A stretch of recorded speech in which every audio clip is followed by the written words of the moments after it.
Hello YouTube, I am KO aka Howard J. Dingers, and welcome to 3 Count Review, the Monday Night Raw edition. I'm going to be talking about what just happened on WWE Monday Night Raw. We started out with a Paul Heyman and Brock Lesnar segment in the ring, and Paul Heyman talked about how everyone is saying that I believe in Finn Balor, but after Sunday, Finn Balor is going to be talking about how I believe in Brock Lesnar. This brought out Vince McMahon, and Vince told the whole story about David and Goliath, and you know, everyone knows the story. But he was saying, he was saying that David was reincarnated into Finn, and that Finn actually has a chance against Brock Lesnar. This brought out Braun Strowman, actually. And Braun Strowman called Monday Night Raw last week the worst night of his career. Actually, the worst night of his life, because Baron Corbin cost him $100,000 and a title match. He also said last Monday was the luckiest night of Lesnar's life, because now he doesn't have to face Strowman at the Rumble. He said he would have ripped apart Brock Lesnar like he did Vince's limo. Balor interrupted, and Balor said, same old Monday Night Raw. Balor said he beat 3 others last week, including Cena, and he earned his opportunity. Balor knows McMahon doesn't believe in him, but the Balor Club does. Balor said he would reclaim his Universal Championship. Strowman didn't think Balor would win. Balor thanked Strowman for the support, then told him he would do something Strowman has never done, and that's beat Brock Lesnar. I guess Lesnar got bored, because then Heyman and him just kind of left. It was kind of strange. Balor reminded Vince that David won that fight, but Vince still wasn't convinced, so he made Braun Strowman versus Baron Corbin next, with Brock Lesnar watching at ringside. So then we had Finn Balor beating Braun Strowman via DQ. So this match, it was a pretty normal match, but towards the end of the match, Strowman threw Balor over the top rope. Lesnar caught him on the outside and hit him with a suplex. The ref didn't call DQ for some odd reason, even though he saw it. But so then Balor fought off against both of them. He was actually taking out both Brock Lesnar and Braun Strowman at the same time. He was taking them out. Braun got the upper hand a couple times. Balor eventually hit Strowman with a sling blade, and then knocked Lesnar off the apron. He went to the top rope to do the coup de grace, but Lesnar came into the ring, hit him with the F5 for the DQ. Finn Balor beat Braun Strowman. Then we had Bobby Lashley and a Intercontinental Championship celebration, because he won that last week. Leo Rush said that Lashley was better than Ambrose and better than Rollins and everyone in the locker room. And he said they weren't out to issue an open challenge, because open challenges are for kids. Rush said that they were in this for the money, and Lashley stood on a podium and posed. This brought out Apollo Crews, who said, yeah, you look good, but so do I. Then they had a pose off. It was very strange. Lashley ended up attacking Apollo Crews, and Crews sent him out of the ring, and then they apparently worked that into a match. So we get Apollo Crews versus Bobby Lashley. It's a non-title match. Didn't go too long. Crews seemed to be winning towards the end, but got distracted by Rush, and then hit with a spear from Lashley, and Lashley won 1, 2, 3. Then we had a Seth Rollins promo. He said, we're celebrating Martin Luther King Jr., and we can especially learn from him today. He quoted MLK, quote, the ultimate measure of a man is not where he stands in moments of comfort and convenience, but where he stands at times of challenge and controversy. And then he tried to compare it to his own life. He said just a few months ago he had 2 titles in hands and 2 brothers by his sides, but now he has no titles and a broken family. Rollins then called the ring his first love, and he said he has fire in his eyes and he can win the Rumble match. He knew it was a long shot, but he doesn't give a damn. Okay. He also tried to claim that he wasn't the stereotypical WWE superstar because he wasn't as big as Drew McIntyre. That's fair. And wasn't as powerful as Lashley, that kind of thing. He's not the stereotypical. He's not Braun Strowman. He's not Roman. He's not Hulk Hogan, John Cena, that kind of thing. He makes a good point. Yeah, so then this brought out McIntyre, and McIntyre hoped that he and Rollins were the last two men in the ring because he wanted to eliminate Rollins so he could hear them announce McIntyre as the winner of the Royal Rumble and the man who will win the Universal Championship at WrestleMania. So then we had Rollins beating Drew McIntyre in a singles match.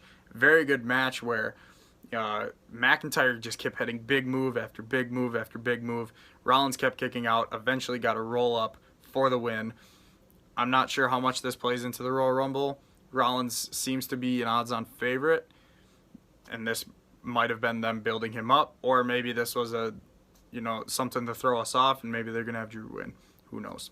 Backstage, we had the Revival complaining to Vince McMahon that they've been screwed out of their championship matches, and they said that they deserve one more shot, but they wanted a special guest referee this time, someone who could see everything and who could not screw them out of a win.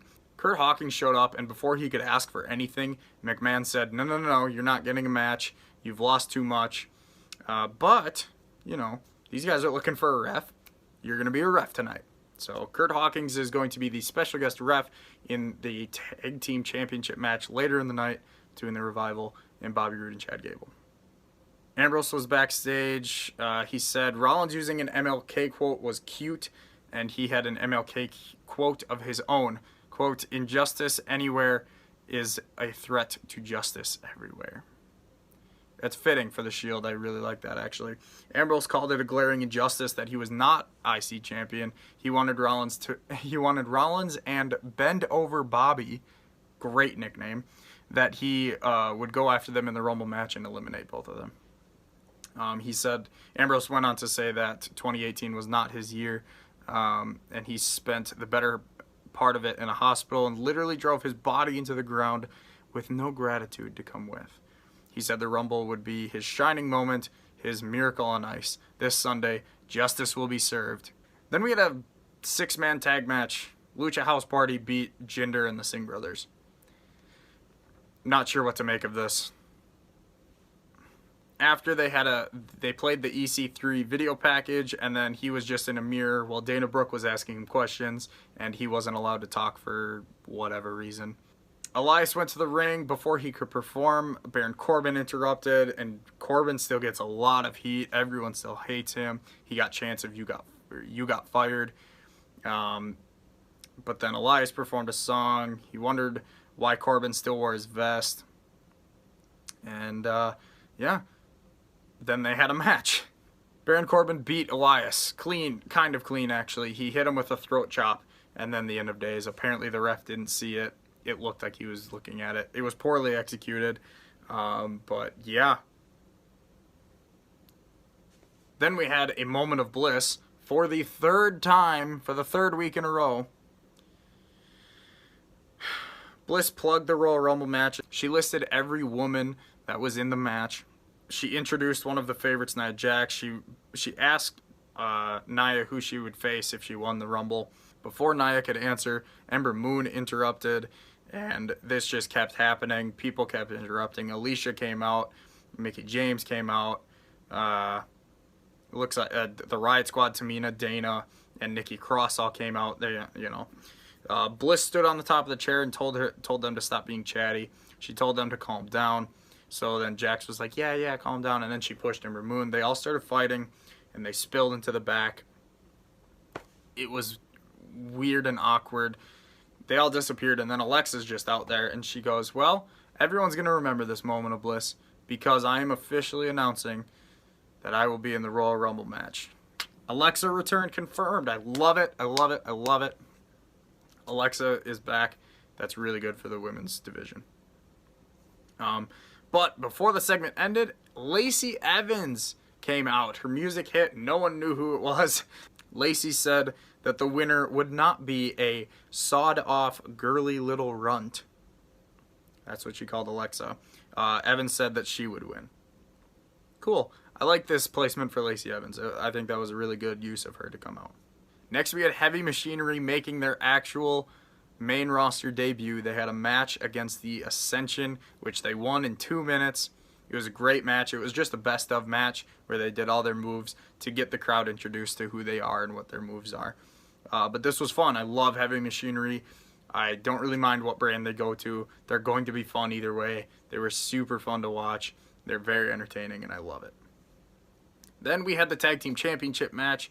Chad Gable, Bobby Roode defeated the Revival to retain their Tag Team Championships. This came all throughout the match. The Revival tried to cheat, but Curt Hawkins caught them every time, stopped the count.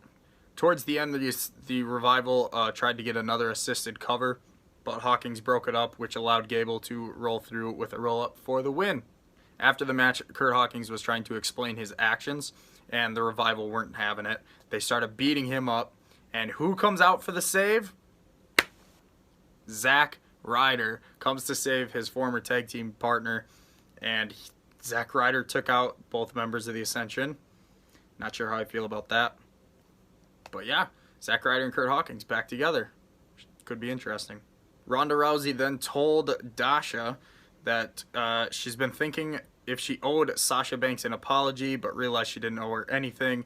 Rousey said she gave Banks a title shot, and Banks wasted no time insulting her. It was a long promo just basically saying that she's going to beat her and that she doesn't like how Sasha's been acting lately. So then we had Sasha and Bayley versus Ronda and Natalya in the main event. This match went 11 minutes, and it was basically, you know, Sasha trying to one-up Ronda. She started the match with a elbow to Ronda on the outside like a cheap shot. Late in the match, Rousey tried for the armbar and on Banks, but Banks rolled to the ropes. Rousey tagged in Natalya. So towards the end of the match, Sasha actually got the bank statement in on Ronda, and it looked like, you know, it was kind of like a, hey, I can actually get this move in on you, and I might be able to beat you with it. And then Ronda got the armbar in on Sasha, but she rolled to the ropes and she got out of it. Natalya ran wild briefly, but Banks caught her in the crossface, the bank statement, for the submission win. This was really strange to me. Ronda just lost. Yes, I mean, Natalya lost the match for her, but that's Ronda's first loss on a Monday Night Raw. I thought this was very strange. Obviously, it's not a pinfall, it's not a submission, but it is a loss. So technically her undefeated streak is gone. I don't know how they're going to play this in storyline, if they're just going to forget about it, or if they'll mention it, if they'll just say she's never been pinned or submitted. I don't know. It's going to be interesting, but I thought it was a very interesting move for them to give Ronda a loss, even though indirect. But anyway, that was my recap / review of Monday Night Raw. If you like this video, please give it a like. Let me know in the comments what you thought of Monday Night Raw. I dozed in and out. I'd give it a 2 out of 5, maybe, maybe a 1.5. I did not enjoy this episode very much. It was one that I very much wanted to turn off. But anyway, I'll see you guys tomorrow for the SmackDown review. And as always, subscribe, check out the other videos that we have, and check out our podcast, First Round KO, on iTunes. She a California living, cognac sipping, choke blowing, candy flipping, sunshine vibe. Flew out for the show, had to pull her out the road. Now she hoping I could change her